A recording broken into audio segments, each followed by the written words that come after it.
زدني علما.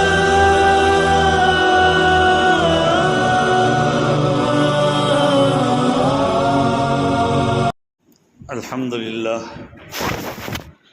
لله رب العالمين والعاقبة للمتقين والصلاة والسلام على سيد الأنبياء والمرسلين وعلى آله وصحبه ومن دعا بدعوتهم إلى يوم الدين، أما بعد، فأعوذ بالله من الشيطان الرجيم. بسم الله الرحمن الرحيم. وإذ يرفع إبراهيم القواعد من البيت وإسماعيل ربنا تقبل منا إنك أنت السميع العليم ربنا واجعلنا مسلمين لك ومن ذريتنا أمة مسلمة لك وأرنا مناسكنا وتب علينا إنك أنت التواب الرحيم ربنا وابعث فيهم رسولا منهم يتلو عليهم آياتك ويعلمهم الكتاب والحكمة ويزكيهم انک انت العزیز الحکیم۔ برادران محترم، عزیز و بزرگوں،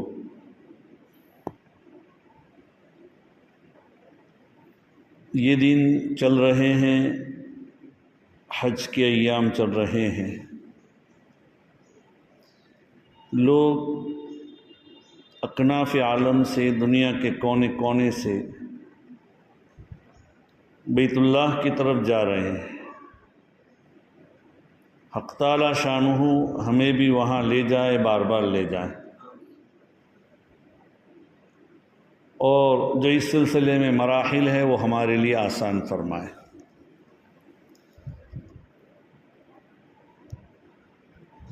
یہ جو ہم جاتے ہیں لوگ دنیا کے کونے کونے سے بیت اللہ کی طرف، بیت اللہ ایک مقناطیسی لوہ چمبک کی کیفیت ہے۔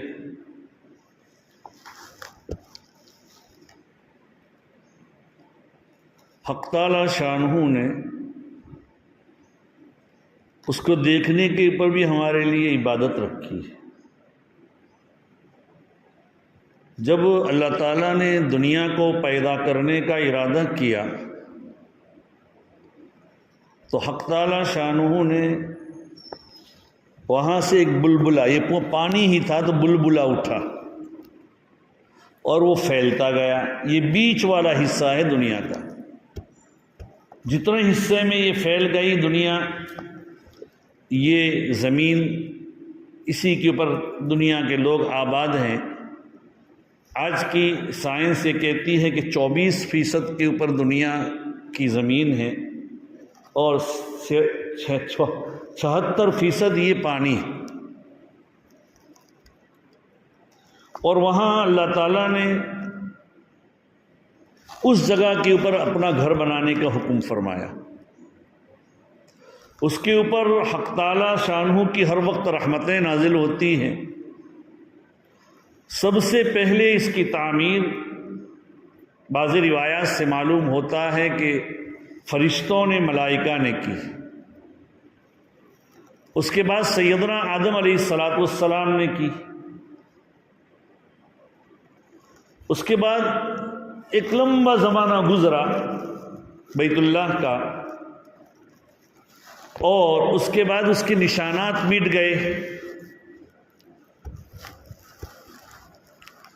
تو حق تعالی شانہ نے حضرت ابراہیم علیہ السلام کو حکم دیا کہ آپ وہاں بیت اللہ کی تعمیر کیجیے۔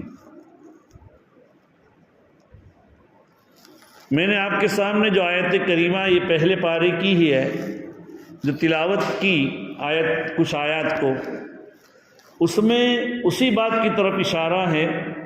وَإِذْ يَرْفَعُ إِبْرَاهِيمُ الْقَوَاعِدَ مِنَ الْبَيْتِ وَإِسْمَاعِيلُ۔ تم اس وقت کو یاد کرو جب ابراہیم علیہ السلام کعبۃ اللہ کی عمارتوں کو بلند کر رہے تھے، اور اسماعیل بھی۔ ابراہیم علیہ السلام کے صاحبزادے حضرت اسماعیل تھے۔ ان دونوں باپ بیٹوں نے کعبۃ اللہ کی تعمیر کو دوبارہ بلند کیا، اونچی کی، بنائی۔ اسی کا اس آیت کریمہ میں اشارہ ہے۔ دیکھیے اس میں بنانے والے باپ بیٹے دونوں ہی ہیں۔ سیدنا ابراہیم کے ساتھ حضرت اسماعیل بھی تھے، لیکن قرآن نے جس انداز سے تعبیر کیا ہے وہ دیکھنا ہے۔ قرآن کیا کہتے ہیں؟ اس وقت کو یاد کرو جس وقت کے سیدنا ابراہیم علیہ السلام کعبۃ اللہ کی تعمیر کو بلند کر رہے تھے، اور اسماعیل بھی۔ یہ نہیں کہا کہ ابراہیم اور اسماعیل دونوں کعبۃ اللہ کی بنیاد کو بلند کر رہے تھے، اس کو یاد کرو۔ اس میں قرآن نے یہ ادب دیا، قرآن نے یہ ہمیں تعلیم دی۔ حق تعالی شانہ نے گویا کہ ہمیں بتلایا کہ اگر کسی کام میں بڑے اور چھوٹے ساجھا ہو، مشترک ہو، دونوں کر رہے ہو، تو بڑوں کا ادب یہ ہے کہ بڑے کو مقدم کیا جائے، بڑے کو آگے کیا جائے۔ تو اللہ تعالیٰ نے بتلایا ابراہیم بلند کر رہے تھے اور اسماعیل بھی۔ یہ ایسا ہی ہے جیسا کہ نبی اکرم صلی اللہ علیہ وسلم کی عادت شریفہ یہ تھی کہ آپ صلی اللہ علیہ وسلم عشاء کے بعد بغیر ضرورت کی باتیں نہیں کرتے، کوئی مشغلہ نہیں ہوتا تھا، آرام کا مشغلہ تھا۔ اور ہمیں بھی چاہیے، آج ہمارا نوجوان اس میں ضائع ہو رہا ہے، ہمیں بھی چاہیے۔ اللہ کے رسول صلی اللہ علیہ وسلم نے فرمایا ہے لا سمورۃ بعد العشاء، عشاء کے بعد کوئی گفتگو نہ ہونی چاہیے۔ اسی لیے ہمارے بزرگان دین کے جو بیانات ہوتے ہیں عامةً مغرب بعد ہوتے ہیں، اور اسی کو پسند کیا گیا ہے۔ کچھ آگے پیچھے ہوتے ہیں، لیکن وہ بیان پورا کر کے رات کو شریعت کے جو تقاضے ہیں اس کے مطابق یہ تقاضا ہے کہ تم آرام کرو، گفتگو میں اور بے جا اور لغویات میں اپنی زندگی کو نہ گزارو، رات کو جلدی سو جاؤ، صبح میں جلدی اٹھو، اللہ کے سامنے آہوزاری کرو۔ یہ مطلوب اور مقصود شریعت ہے۔ آج ہمارا نوجوان عشاء کے بعد تو وہ کبھی دیر سے 10 بجے 11 بجے تو کھاتا ہے، یا کھا لیا جلدی، لیکن اس کے بعد 10 بجے کے بعد گھومنے جاتا ہے، اور اس کے بعد ہمارے نوجوان رات کو 2-3 بجے تک بیٹھے رہتے ہیں۔ عزیز و دوستو، وہ وقت اللہ کو یاد کرنے کا ہے، وہ وقت ایسا ہے کہ اس وقت میں آپ جو بھی اللہ میاں سے مانگو گے اللہ تعالیٰ قبول کریں گے۔ اللہ کی خصوصی رحمتیں نازل ہوتی ہیں، لیکن ہم اللہ کی خصوصی رحمتوں کو حاصل کرنا تو کہاں اس کو حاصل کریں گے، لیکن اللہ کی نافرمانی اس وقت میں کی جا رہی ہے۔ اور آج کل باطل اپنے باطل کو پھیلانے کے لیے مختلف ہتھ کنڈے کر رہا ہے۔ ہمارے اس موبائل کے اندر رات کو 12 بجے کے بعد اسکیم ہوتی ہے کہ تم انلیمیٹڈ استعمال کرو انٹرنیٹ کو۔ یہ کیوں؟ باطل اپنے بطلان کو اور ہمارے باطن کے اوپر ڈاکہ زنی کرنے کے لیے، ہمارے باطن کو محو اور مٹانے کے لیے یہ کوشش ہوتی ہے، نوجوانوں کو گم گشتہ راہ کرنے کے لیے۔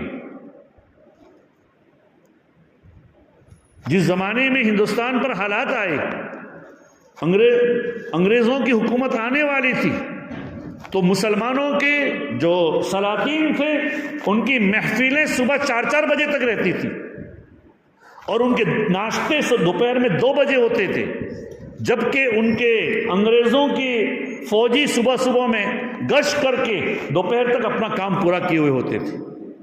یہ تو میں بہت مختصر کہہ رہا ہوں۔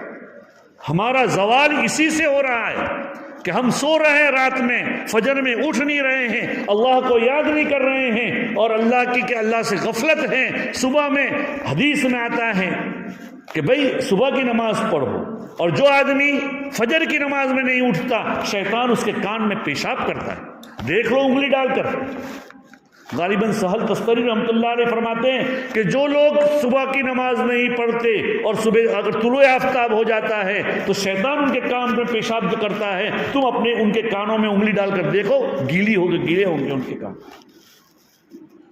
اس لیے عزیزو، فجر کی نماز کی پابندی کرو، رات کو جلدی سو۔ تو سیدنا عمر رضی اللہ تعالیٰ عنہ بات چل رہی تھی کہ نبی اکرم صلی اللہ علیہ وسلم کی عادت شریف آئی تھی رات کو سو جاتے لیکن کبھی کبھی آپ دینی امور میں حضرت ابو بکر صدیق رضی اللہ تعالیٰ عنہ سے مشورہ کرتے تھے. حضرت عمر کیا کہہ رہے ہیں؟ اللہ کے رسول صلی اللہ علیہ وسلم کبھی کبھار حضرت ابو بکر سے مشورہ کرتے تھے، میں بھی ساتھ ہوتا تھا. یہ اس واقعے کی طرف اشارہ ہے کہ حضرت صدیق اکبر رضی اللہ تعالیٰ عنہ کو مستقلاً ذکر کرتے ہیں عمر رضی اللہ تعالیٰ عنہ کہ وہ ان سے مشورہ کرتے تھے، میں ساتھ میں ہوتا تھا. تو گویا کہ اس آیت کریمہ میں وَإِذْ يَرْفَعُ إِبْرَاهِيمُ الْقَوَاعِدَ مِنَ الْبَيْتِ وَإِسْمَاعِیلَ کے اندر اس بات کی طرف اشارہ ہے کہ جب بڑوں کے ساتھ چھوٹے کام کر رہے ہو تو چھوٹوں کا تذکرہ نہیں، بڑوں کے آگے کرنا چاہیے. قرآن کریم کی اس آیت نے یہ ہمیں تعلیم دی. دنیا میں یہ کون سا مکان بنا رہے تھے حضرت ابراہیم علیہ السلام؟ وہ مکان جو دنیا کے لیے ایک مقناطیس تھا. دنیا کے لوگ کشا کشا دوڑتے ہوئے وہاں آنے والے تھے، جو ہر وقت کیا ہے اللہ کی رحمت کا محور ہے. جہاں لوگ حج کے لیے، جہاں لوگ کبھی نماز پڑھتے ہیں کبھی طواف کریں گے، یہ سب ہونے والا تھا. یہ تو بڑے فخر کی بات تھی. آج دنیا کے لوگ، دنیا کے بادشاہ یا دنیا کے کوئی آدمی کوئی کارنامہ انجام دیتا ہے تو فخر سے کیا کرتا ہے؟ اس کی نمائش کرتا ہے، ہم نے ایسا کیا. اس کا کالر اونچا ہو جاتا ہے، اس کی گردن بلند کرتا ہے. لیکن نبی کی شان دیکھیے، نبی کیا کہتا ہے؟ قرآن کہتا ہے، نبی بیت اللہ کی تعمیر بلند کرتے ہوئے کہتا ہے ربنا تقبل منا انک انت السمیع العلیم. اے ہمارے رب اس کو ہماری طرف سے قبول فرما. قبول ہو جائے بہت کچھ. انک انت السمیع العلیم.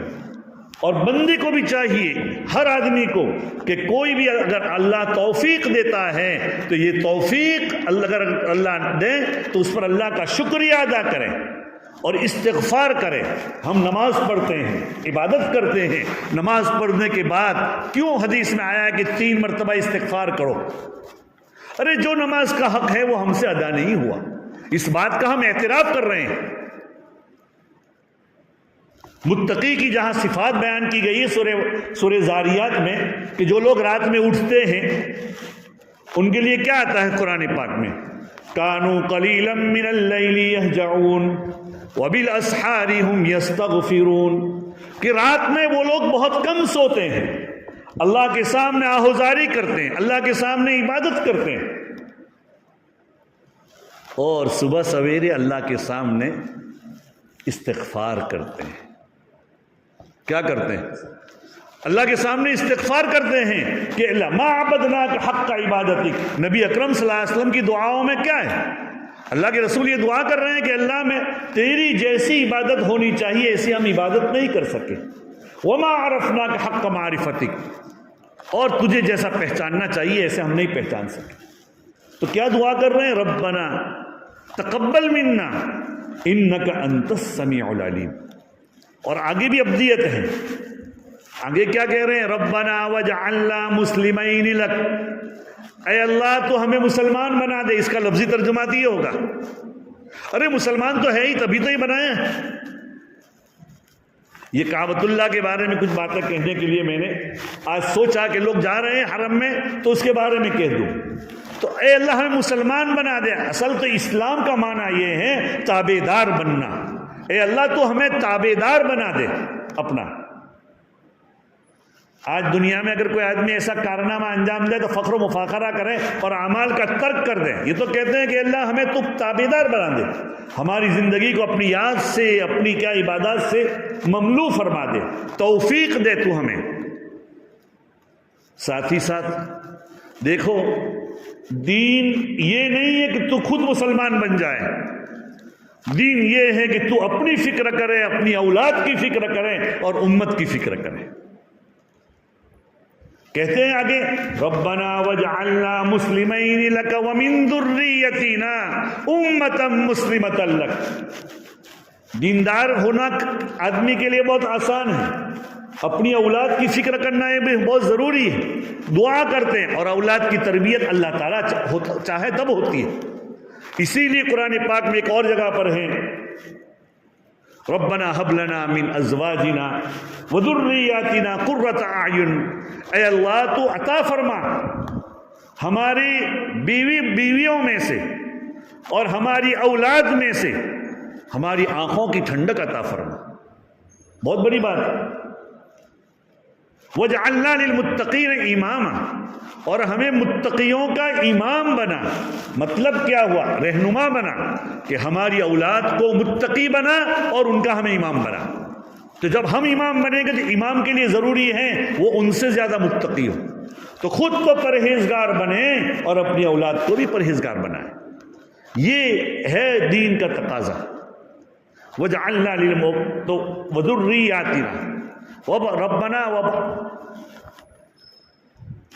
وَجْعَلْنَا مُسْلِمَيْنِ لَكَ وَمِن ذُرِّيَّتِنَا أُمَّةً مُسْلِمَةً لَكَ. آگے وَأَرِنَا مَنَاسِكَنَا، آگے بتلاتے ہیں وَتُبْ عَلَيْنَا، اے اللہ تو ہماری توبہ قبول فرما، ہماری طرف اپنی نظر کرم فرما. ہماری توبہ اس کو بنانے میں ہم سے کوتاہی ہو سکتی ہے. اور اتنا ہی نہیں، آگے دعا کی، گویا کہ اپنے لیے، اپنی اولاد کے لیے، قیامت تک آنے والی انسانیت کے لیے دعا کر دی. وَبَعَثْ مِنْهُمْ، ہمیں ہماری اولاد میں سے ایک ایسا رسول بھیج یتلو علیہم آیاتک، تیرے سامنے تیری آیات کی وہ تلاوت کرے. وَيُعَلِّمُهُمُ الْكِتَابَ وَالْحِكْمَةَ، ان کو کتاب اور حکمت سکھلائے. اس میں اس بات کی طرف اشارہ ہے کہ قرآن کو سمجھنے کے لیے احادیث نبویہ میں احادیث کی ضرورت ہے. تو عزیز و دوستو، یہ کعبۃ اللہ کی، یہ دیکھیے کعبۃ اللہ اللہ نے بنایا، یہ اس کی جو کیفیت ہے مقناطیسی کیفیت ہے. تو اللہ تعالیٰ نے پوری دنیا میں، آج دیکھیے کعبۃ اللہ کو جو دیکھتا ہی رہ جاتا ہے. ایک واقعہ ذکر کر کے میں آپ کو یہ بات ختم کرتا ہوں. ایک انگریز کا واقعہ ہے، کچھ سالوں پہلے کا واقعہ ہے کہ امریکہ نے اپنا کوئی محکمہ یہاں جدہ میں کھولا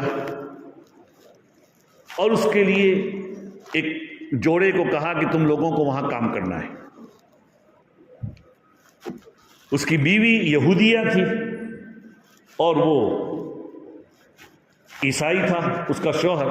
دونوں کا یہاں کام تھے.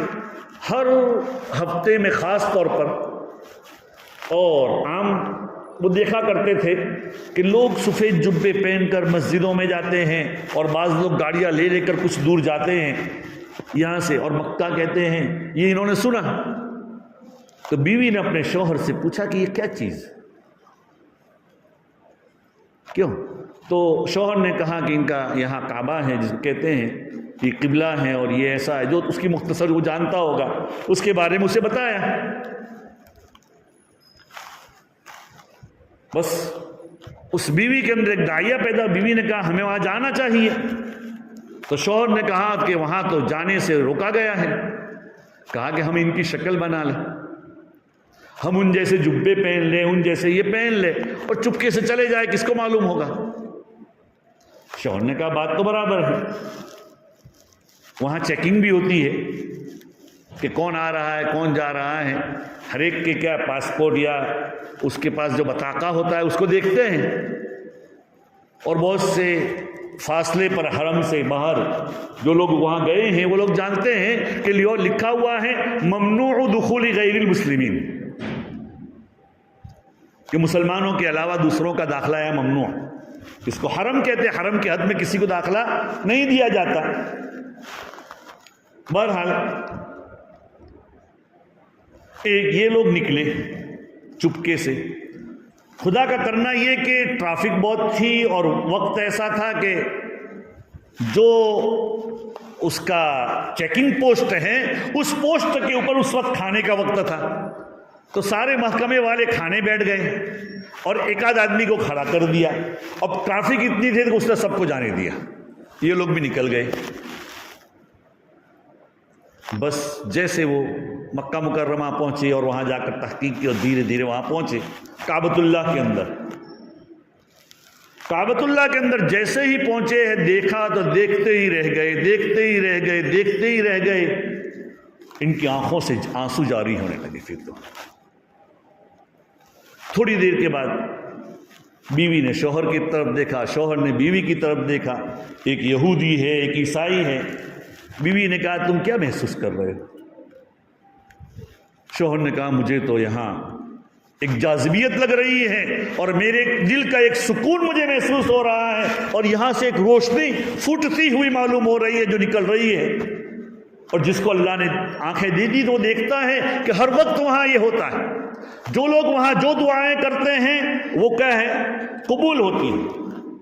حضرت شیخ رحمۃ اللہ علیہ کہتے ہیں، ایک حدیث روایت کی حضرت شیخ زکریا نور اللہ مرقدہ نے، اور اس حدیث کو حدیث مسلسل کہتے ہیں، اور حضرت شیخ نے ذکر کرنے کے بعد لکھا ہے کہ اللہ کے رسول سے لے کر اب تک جنہوں نے بھی اس جگہ کے اوپر ملتزم جس کو کہتے ہیں جو دعائیں کی ہیں وہ قبول ہوئی ہیں، اور میں نے بھی جو دعا کی وہ قبول ہوئی ہے، اور میں بھی کہتا ہوں کہ ہم نے بھی جو دعا کی وہ قبول ہوئی ہے۔